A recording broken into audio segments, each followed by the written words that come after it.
My fingers tangled in his hair, pulling him closer. His arms wrapped around me, strong and sure, like he'd never let go.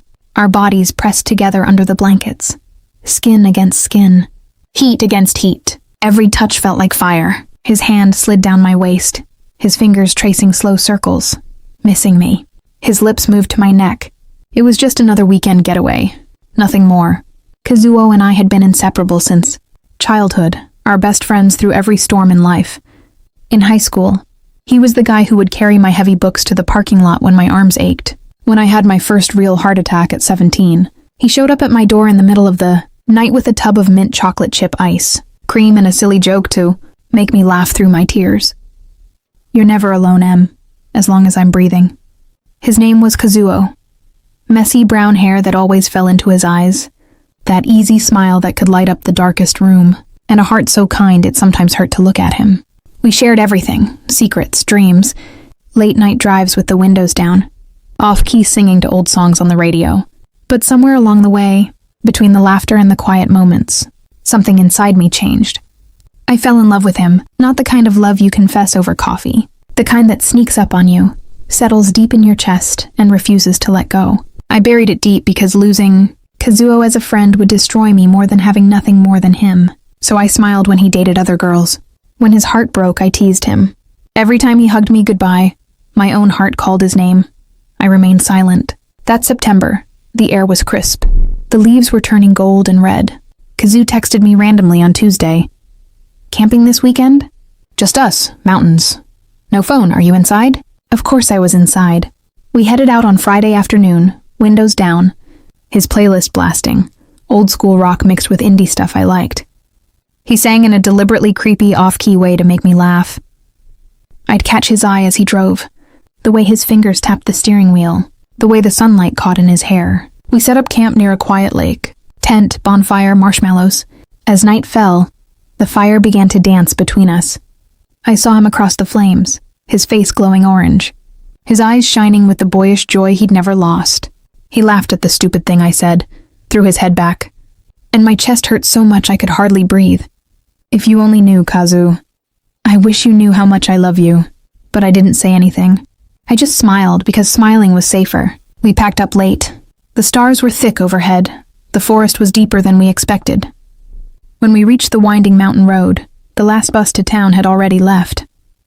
No signal, no Uber, nothing. Kazu sighed, running a hand through his messy hair.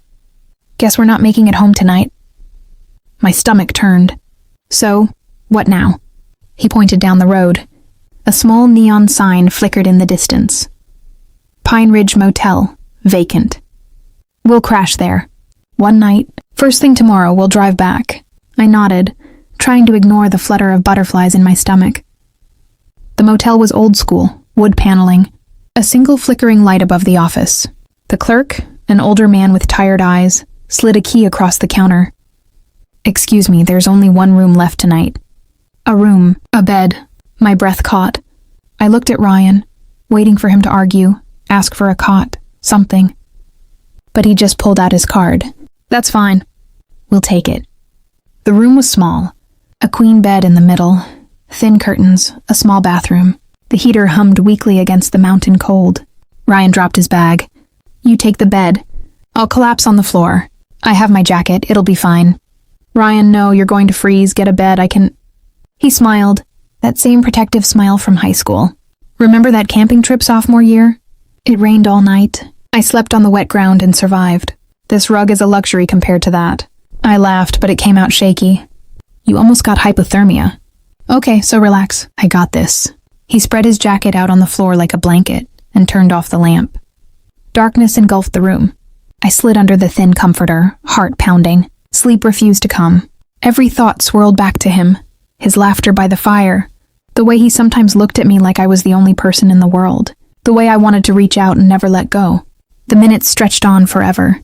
Then movement, ass sinking. The warmth hid behind me. Kazuo, I whispered. His voice was low, almost guilty. I'm sorry. It's freezing out there. I can't. I'll just stay on the edge. Promise I won't crowd you. My heart pounded against my ribs. His breath hit the back of my neck. His shoulder grazed mine under the blanket. The silence wasn't silent anymore.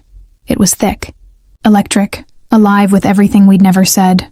Then, his fingers brushed me under the covers. Just a graze, a spark ran through my entire body. He froze. "Lena?" His voice cracked. "I can't do this anymore. I can't pretend." He froze. "Lena?"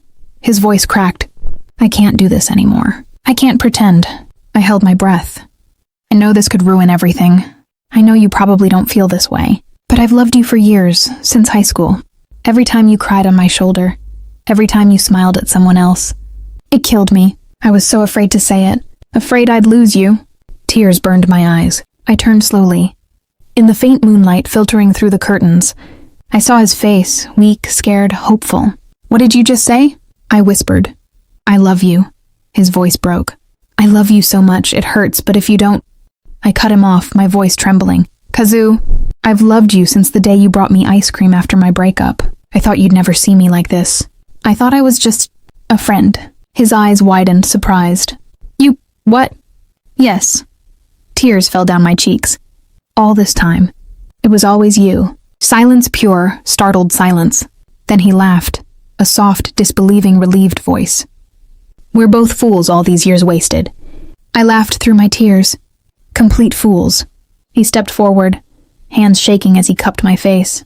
Thumbs wiped away my tears. "Is this real? Or am I dreaming?" "This is real," I whispered. And then, his lips met mine, soft at first, hesitating, like he was afraid I would disappear, then deep, restless, hungry. Years of waiting to sink into this kiss. My fingers tangled in his hair and pulled him closer. His arms wrapped around me, strong and sure, like he had never let go. Our bodies pressed together under the blanket. Skin against skin, heat against heat. Every touch felt like fire. His hand slid to my waist, fingers tracing slow circles, remembering me. His lips moved to my neck, soft kisses that made me gasp. His breath hot and uneven against my skin. "God, he murmured against my throat. "I can't lose you. Not now, not ever." "You, I won't." I held him tight and breathed. "I'm here." We forgot the world, forgot the cold, forgot everything but each other. His hands explored slowly, down my back, along my hips, learning every curve as if he had dreamed 1,000 nights. I was lost in him, every nerve alive. Our kisses became quick, dirty, perfect. Breaths met, hearts beating in harmony. We gave ourselves completely. No hesitation, no fear. In that small motel room under the mountain sky, raw, honest, fearless, love. Hours later, the first golden light slipped through the curtains. I woke to find him still holding me, his arm wrapped around my waist, his face at peace. He stirred, his eyes fluttering open. A slow, sleepy smile spread across his face. "Morning, beautiful. Morning," I whispered, my heart so full it hurt. He brushed the hair from my face, placed a soft kiss on my forehead. "I still can't believe it, that you're here, that you love me." "I've always loved you," I said. I just didn't know how to say it. He held me close. Sometimes love hides in quiet places, in friendship, in late-night talks and silly jokes, until one cold night forces it into the light. We stayed like that for a long time, talking softly about the future, laughing at how blind we were. When it was time to check out, we walked out hand in hand. The mountain air felt different, bright, like the whole world had changed. As we waited for the morning bus, Kazuo squeezed my hand. "No more hiding, okay?" "No more hiding," I promised. And just like that, we weren't just best friends anymore. We were everything.